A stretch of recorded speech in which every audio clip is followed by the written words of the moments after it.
Boa noite, tudo bom? Tudo bem. Felipe, antes de fazer uma análise, né, os amigos certamente vão perguntar o que você viu desse jogo, eu queria que você comentasse sobre o Rossi. Hoje no seu plano de jogo ele foi muito importante, né, saída de bola ali na intermediária, muito participativo. E mais uma vez fez uma defesaça, salvando o Flamengo ali no primeiro tempo. O Rossi está num grande momento, é importantíssimo para nós.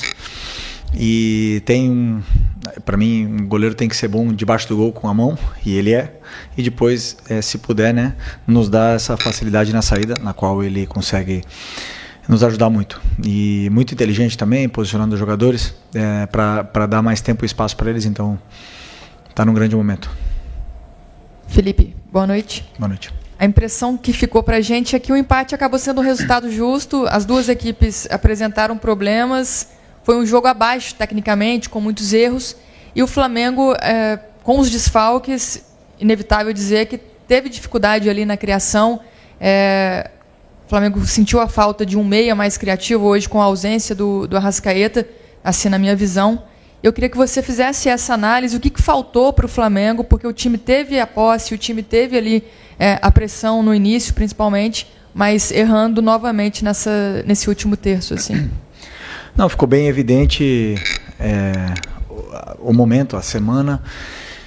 Jogamos sábado contra o Bahia e quinta-feira na Libertadores, para depois jogar domingo. Quinta-feira, 9h30, para jogar domingo às 6h30. É uma coisa que inexplicável, né? Eu acho assim, sempre falei, ter muitos jogos, ter um calendário cheio é um privilégio, porque tem times que acabam um ano agora, acaba o estadual e não tem mais nada para jogar. Então tá no Flamengo, você tem muitos jogos, tem um privilégio. Que pode ser melhor feito? Pode ser melhor feito, sem nenhuma dúvida. Tivemos menos de 72 horas para descansar, e óbvio que enquanto a perna tá fresca, dura, a saúde dos jogadores, o futebol tá ali. Agora, desse jeito, que o torcedor se acostume. Os melhores não vão estar no campo, nem aqui, nem os do Palmeiras, nem os do Botafogo, nem... É simples assim, né? Então, hoje realmente perdemos o Arrascaeta, não conseguiu vir pro jogo, não está em condições de jogar. O Bruno Henrique foi no sacrifício, o Alexandro chegou no limite, os zagueiros a gente viu que estava no limite, e temos um elenco muito qualificado e também temos bastantes desfalques que não servem como desculpa. Poderíamos ter feito um melhor jogo, mas também jogamos contra um grande adversário que também nos estudou bem, nos colocou em situações na qual nos causou dificuldades. Então eu diria que foi um primeiro tempo equilibrado, onde a gente dominou, conseguimos chegar bastante na área do Botafogo, tivemos nossas chances, e o segundo tempo já, a partir do minuto 15 em diante, o jogo ficou... Eu perdi a mão do jogo, já ficou um pouco caótico, as posições não estavam sendo respeitadas, e aí eu já era futebol, aquilo ali já não era o que eu gosto, mas mesmo assim, acho que, como você falou, eu concordo, um ponto justo. Felipe, boa noite. Felipe, na semana passada, depois do jogo contra o Bahia, você falou muito sobre muita coisa que acontece é de fora para dentro, aqui dentro a gente está fechado e tal. Só que contra o Bahia aconteceu, contra a LDU aconteceu, e hoje voltou a acontecer, vazar a sua escalação antes de sair a escalação oficial. Queria saber o quanto isso está te incomodando. Queria saber também se você não acha que tem alguém, talvez, que esteja querendo te atrapalhar. Obrigado. Bom, vazou a escalação inteira?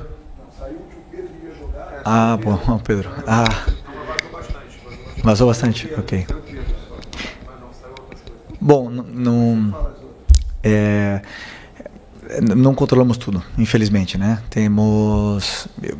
Às vezes as escalações vazam, na verdade não vinha vazando, e vazaram. Eu não controlo tudo, infelizmente eu não controlo tudo, não controlo quem está olhando, ou quem está vendo, ou quem pega o celular e manda uma mensagem, não posso controlar isso. Isso é do futebol. Me prejudica, claro que me prejudica, é ruim pra gente que vaze a escalação, mas quem faz está indo contra o Flamengo, quem vaza. Então, que ele durma, que é essa pessoa que vaza. Muitas das vezes a gente tem alguma informação, mas que essa pessoa coloca a cabeça no travesseiro depois e não vai conseguir dormir, pelo menos eu acho. Felipe, Raíza Simplício da Gol Brasil e da revista Placar. Você falou essa questão toda do calendário e isso é um fato, né? O Arrascaeta é um jogador, por exemplo, que a gente sabe que não vai conseguir jogar no máximo físico como ele vinha apresentando a temporada inteira. E muito se fala também, o Flamengo tem que buscar um substituto para o Arrascaeta. E a gente sabe da qualidade dele, sabe que é difícil achar um jogador com a qualidade dele. Mas a gente tem visto muito o Flamengo falar de contratações de pontas, tem a possibilidade do Jorginho também, que deve chegar. Como é que está para você, Felipe Luiz, essa questão de ter um jogador que possa substituir o Arrascaeta sem ser um cara improvisado, um cara que realmente possa ser? O Flamengo precisa ir no mercado buscar esse jogador? Bom, o mercado, eu não penso porque o mercado está fechado e eu só posso pensar agora no próximo jogo, né? Então eu pensei essa semana toda no Botafogo, em como resolver, esses dias agora contra o Botafogo, em como resolver o jogo sem o Arrascaeta. Que ele tentou até ao final, não conseguiu, infelizmente, e depois eu tenho que achar soluções para isso. Mas com certeza estamos no mercado olhando qualquer tipo de opção para meia, para volantes, para pontas, para atacantes, para zagueiros, para todas as posições que a gente pode melhorar o elenco, aumentar a qualidade, não o número de jogadores, senão a qualidade do elenco. O Flamengo tem que sempre estar atento ao mercado. Vai abrir agora em junho e com certeza temos nomes para poder reforçar o elenco que é natural. Essa reposição, essa troca de peças para sempre levar a qualidade desse elenco que já é muito alta. Felipe, aqui, Fernanda Pisotti, da Rádio Band News FM. A gente está vendo um Flamengo com muita intensidade no primeiro tempo. Começa o jogo acelerado a 220, pressionando, com posse de bola, chegando à área do adversário, mas não consegue transformar toda essa superioridade, principalmente no primeiro tempo, em gols. E no segundo tempo tem uma queda de intensidade, de rendimento, enfim. O que está faltando para o Flamengo converter os gols ainda na primeira etapa, quando ele começa realmente ali a 220 ali? E o próximo confronto é contra o Palmeiras, né? Um confronto direto. Próximo confronto na Copa. A Copa do Brasil, no meio pelo brasileiro, é o Palmeiras, né? Muito simples, colocar a bola para dentro. É o que falta. Chega ali na área e tem vezes que que estamos mais inspirados, outras não. Os jogadores determinantes são os que fazem a diferença, que chegam ali e tem que resolver. Né? O treinador, eu dou todas as soluções, todas as saídas e as progressões para eles poderem chegar até ali, e depois eles têm que colocar a bola para dentro. E tem times que defendem com muito mais qualidade, que não nos permite chutar com muito tempo ou com muito espaço, e tem times que a gente consegue entrar com maior facilidade, uns por dentro, outros por fora. A gente faz um estudo, tenta escolher uns jogadores ideais para o que o adversário, para a forma que ele tem de defender, o adversário nos oferece, e aí esses jogadores depois eles têm que resolver.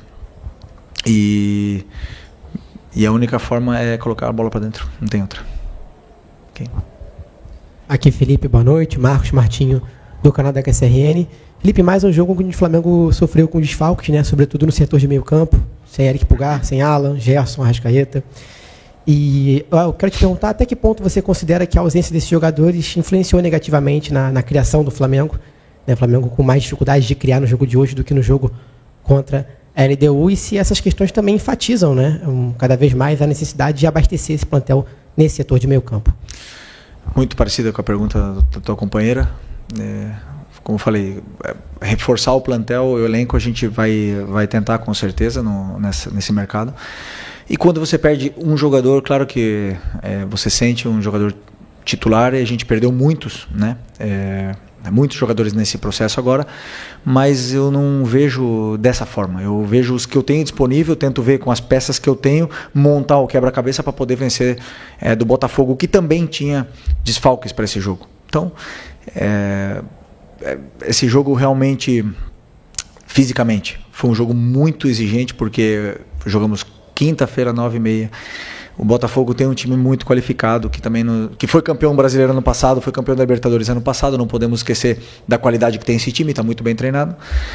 E realmente tivemos dificuldade um pouco mais na criação hoje, mas pensar próximo jogo, pensar em evoluir e melhorar.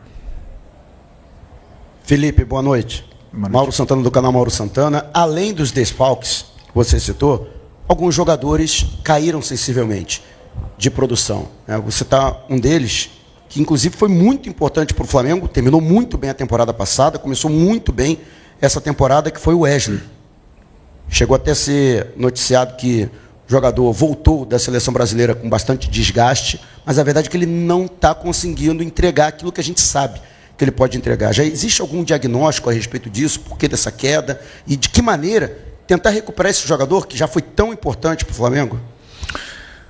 Todo jogador oscila durante um ano. Não existe nenhum jogador que vai jogar sempre bem. Não existe.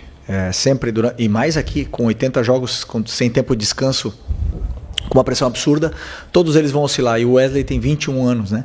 Então é normal ele passar por esses períodos de oscilação, mas é um menino que gosta de treinar, que gosta de escutar.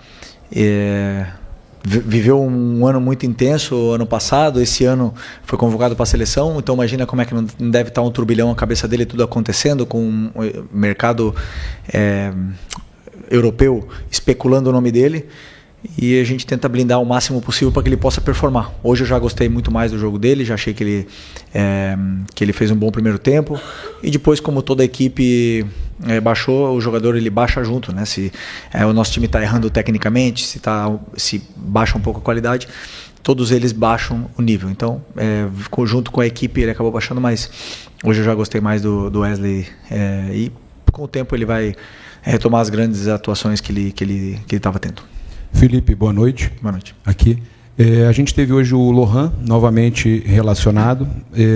A gente teve uma partida, mesmo com esse empate, 0-0, eu considero que teve uma partida boa, o Everton Araújo. E eu queria te perguntar sobre esses jogadores, né? O Lohan, que está voltando, o Matheus Gonçalves, que teve a oportunidade hoje, mas já era um momento que o time já estava muito desgastado, a gente percebe, você falou sobre a questão de jogar quinta-feira, jogar domingo, o jogador já entra nesse momento do jogo já com a equipe muito desgastada. Mas eu queria que você avaliasse a entrada desses garotos, desses jogadores que são aí da base, que vêm da base. Não, o Everton é sempre muito confiável, sempre faz jogos sólidos, né? E ele domina muito o meio campo, que é a fase defensiva, os apoios que ele tem sempre para solucionar o companheiro pressionado, e ele tem muitos detalhes que eu gosto no volante, por isso que eu me sinto tão seguro quando eu coloco ele no campo. E o Lohan vem evoluindo, está jogando no Sub-20, vem jogando melhor, vem treinando muito bem, pelo que o Nuno, o treinador do Sub-20, me falou. Está treinando com muita intensidade, com força, está correndo, está querendo aprender, e não é coincidência que ele vem evoluindo no Sub-20, e hoje com os desfalques decidi chamá-lo, né, mas infelizmente, como ele jogou quarta-feira, eu acho, ele não conseguiu treinar comigo, nenhum treino essa semana, então não me senti confortável em colocar, porque ele não tem as dinâmicas de treinamento comigo. E o Matheus é um jogador que tem um talento, vocês sabem disso, tem um talento muito grande, uma qualidade muito grande, e eu imaginava que ele fosse dar essa qualidade que nos faltava, esse toque de qualidade no meio campo que nos faltava. Mas é um jogador que durante muito tempo assim, ele perde a posição, ele é muito anárquico dentro do meio campo, então por mais que ele tenha muita qualidade, muitas vezes ele mesmo se aperta nas situações, mas é um jogador que tem qualidade e tem muito para evoluir. Boa noite, Felipe. Rodrigo Cerqueira, Grupo Globo. Ainda um pouquinho em cima do Lohan, que ele voltou a ser relacionado depois de alguns meses.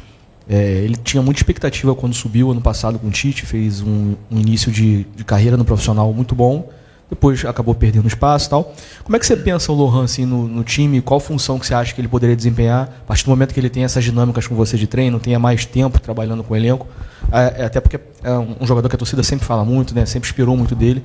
Ele passou esse período um pouco afastado, mas voltando agora a ser relacionado, eu queria saber como é que você pensa ele para esse teu trabalho no Flamengo. Eu vejo ele na posição que jogou o Luiz Araújo hoje. Para mim é a melhor posição dele, na meia. Também pode jogar aberto. Não vejo ele tão determinante jogando aberto, mas pode. E essas são as posições que eu, claro que pode jogar em outras, né? Mas assim que eu vejo que ele pode performar mais. Depende dele. Para mim, os jogadores eles têm que falar no campo. Não adianta ter nome, não adianta o salário, não adianta a idade, não adianta nada. Para mim é campo. Se ele estiver bem e arrebentando no sub-20, eu quero colocar ele. E se ele estiver mal, ele não vai jogar. E isso, o Arrascaeta já ficou no banco comigo esse ano, o Pedro já ficou no banco, o Bruno Henrique já ficou no banco. Para mim não tem nome, não tem nada. Quem tiver melhor e o campo estiver falando, vai ter mais oportunidades. Isso começa no treino. Boa noite, Felipe. Tudo bem? Júlio Miguel Neto, da Rubro News TV. Felipe, uma oratória que você, inclusive em outras coletivas, você deu pra gente, que o Dela Cruz não é um meia, ou então você não vê o Dela Cruz como um meia. Hoje você disse que até depois dos 15 minutos ele deu um pouco de mão do jogo, o jogo realmente ficou meio confuso. O Dela Cruz, na sua visão, ele não consegue ser esse jogador, um meia, claro, respeitando a característica, é diferente do Arrascaeta, que é um meia mais cerebral. Mas o Dela Cruz não consegue em alguns momentos, ou então em alguma sequência, algum momento de partida ou jogo, ser um meia. Porque quando ele veio contratado para o Flamengo, ele veio como um meia. Claro, respeitando o seu trabalho, sua opinião. Não, sim. Mas ele veio contratado como um meia, anunciado como um meia. Na seleção do Uruguai, ele atua como um meia, respeitando o colega também, Marcelo Bielsa. E num jogo hoje com tantos desfalques, você mesmo disse que, na sua opinião, o seu Flamengo tem 3 meias, Arrasca, Plata e Gerson, e que fazem os jogos por dentro, Gonçalves e Luiz Araújo. O Dela Cruz não seria, em algum momento, um jogador que talvez fosse suprir essa ausência de um jogador um pouco mais ofensivo, com um pouco mais de recurso ofensivo? Queria saber a sua opinião, se realmente, de fato, o Dela Cruz não é esse cara, na sua opinião. E também, se você puder atualizar a gente, se souber também, a situação do atleta após a lesão de hoje. Obrigado, boa noite. Obrigado. Se eu coloco o Nico hoje de meia, eu jogo sem volantes, porque eu só tenho o Nico e o Everton. O Gerson estava suspenso, o Eric e o Alan estão machucados, não tinha volantes. Mas, respondendo a tua pergunta, primeiro, aonde o jogador gosta de jogar? Essa para mim é onde ele se sente mais à vontade, onde ele se sente mais cômodo. Perguntem para ele. Volante, jogando de frente, construindo. Aonde a gente viu, para mim, pelo menos a melhor versão do Nico, de volante. Aonde ele faz o time jogar de volante. Então eu penso sempre, assim, a posição, ele gosta de jogar ali. Ele nos deu tanto, nos dá tanta criação de jogo, nos dá tanta saída de pressão por vantagem qualitativa. Para que eu vou improvisar? Né? Para que eu vou improvisar um jogador? Tirar ele do melhor lugar. É como se eu fosse tirar um zagueiro, por exemplo, o Léo Ortiz, que é um dos melhores zagueiros do Brasil, e colocar ele de volante ou de lateral. Então eu estaria tirando o que nossa equipe tem de melhor, que é a fase de estabilidade na equipe, que são os zagueiros, que são os laterais, que são os 2 volantes, para fazer uma coisa que eu não sei se daria certo. Pontualmente, se precisar, com certeza ele vai fazer. Ele vai ter essa qualidade para fazer, ele vai fazer. Eu não vejo ele com o último, por exemplo, a finalização, o gol, o último passe, que é o que o Arrascaeta tem, que é o que os jogadores que jogam nessa posição costumam ter. Agora, que ele pode fazer, não tenho nenhuma dúvida. Boa noite, Felipe Luiz. Prazer falar contigo, Eric Viana, do site fla.mundobola.com. Bom, a minha pergunta, eu sei que você já falou na semana passada sobre o Rodrigo Caio, como é que foi essa contratação dele, mas eu queria entender um pouco mais em detalhes, porque a gente viu já no outro jogo, ele separado, ele não fica no banco, né, ele fica lá em cima, na cabine, e hoje a gente viu isso acontecer de novo. A função dele, ela é de fato como de um auxiliar ou é mais ligada à análise de desempenho, alguma coisa nesse sentido? O que ele fica fazendo lá em cima? Eu gostaria que você pudesse esclarecer um pouco melhor para a gente. Obrigado. Bom, o Rodrigo não está sentando no banco ainda por uma opção que ele acabou de chegar e a gente ainda está adaptando. E tem o Marcinho, que tem muita experiência, que pode ajudar. Ele faz parte da equipe de análise de bola parada e também é um auxiliar tanto do clube, né, que está aí auxiliando com os treinos, com toda a parte tática, e também junto todos os dias na minha comissão. Então tem as funções que eu passo para ele e principalmente também agora liderando a parte da bola parada junto com outros companheiros. Felipe, aqui Isaac Andrade, Flavoz. Eu queria te fazer uma pergunta, apresentando um raciocínio, uma lógica, que vem muito mais do nosso bate-papo com os torcedores, do que, às vezes, seguindo uma linha de raciocínio de umas perguntas mais técnicas, mais envolvendo a questão do futebol em si. O torcedor, ele vem, de um tempo, enxergando o que a rotina do futebol brasileiro propõe aos clubes, principalmente o Flamengo. Muitos jogos, e aí ele imaginou, Bem, para suprir isso, o Flamengo tem que ter um time ou outros times da mesma intensidade. E o Flamengo veio avançando com o elenco, trazendo vários profissionais. E hoje, o torcedor enxerga que o Flamengo tem ali 2, 3 times que batem de frente com qualquer time hoje que joga no Campeonato Brasileiro, por exemplo. E você menciona que a dificuldade que se tem é a questão de fazer as escolhas pelas questões das posições, quando os atletas não estão disponíveis, ou porque eles se machucam por conta desse percurso, ou às vezes as questões não tem como controlar. Na hora que você faz essa escolha, vem a questão da finalização. Hoje teve um jogo muito bom, um jogo que ambos os times não estavam tão bons assim, mas que propuseram um jogo e o Flamengo, ali no último passe, também aquela dificuldade. Essa questão da última dificuldade, a questão da confiança, de fazer acontecer, da bola entrar para dentro, ela vem de uma questão de treinamento que talvez por você não ter tempo, não consiga treinar times específicos para situações, e aí vem só essa questão da escolha, da posição, e o time entra com a escolha dos profissionais nos locais certos, mas sem um treinamento, o que não gera confiança, e a bola não consegue chegar e entrar no gol? Muito bom o raciocínio todo, só não entendi qual é a pergunta. A pergunta é a dificuldade do treinamento. Ah, do treinamento. Ok. Por exemplo, eu vou dar o exemplo que aconteceu. Quinta-feira, jogamos, cheguei em casa de madrugada, tivemos que treinar sexta-feira à tarde, com os jogadores que não jogaram, e aí você já começa a desenhar um pouco o jogo e as correções do último jogo, dependendo do que o modelo de jogo nos guia. Sábado, os jogadores que jogaram podem fazer a primeira parte, que é o quê? O plano de jogo do que vai acontecer no jogo. Então os detalhes eles se perdem.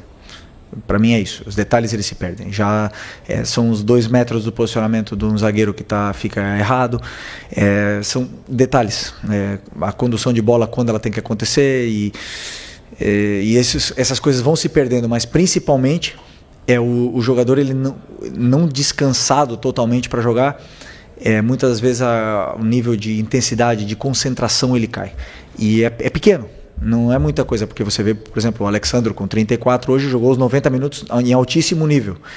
Mas outros jogadores não acabam a recuperação é muito individual, eles não acabam de recuperar 100%. E isso se nota depois nos detalhes do jogo, né? Então, ideal não eu não reclamo do calendário, porque como eu falei para vocês, para mim é um privilégio você ter muitos jogos. E eles jogar tantos jogos, só que realmente quando tem uma sequência tão grande e poucos dias, para mim 3 dias, menos de 72 horas, não dá. Quando são 4 dias, pode ter certeza que já dá para preparar muito melhor e dá para corrigir muitas coisas. Mas é o que temos, todos os treinadores, todas as equipes do Brasil, estamos todos no mesmo barco e só se unindo todos para tentar melhorar. Obrigado. Tchau, pessoal.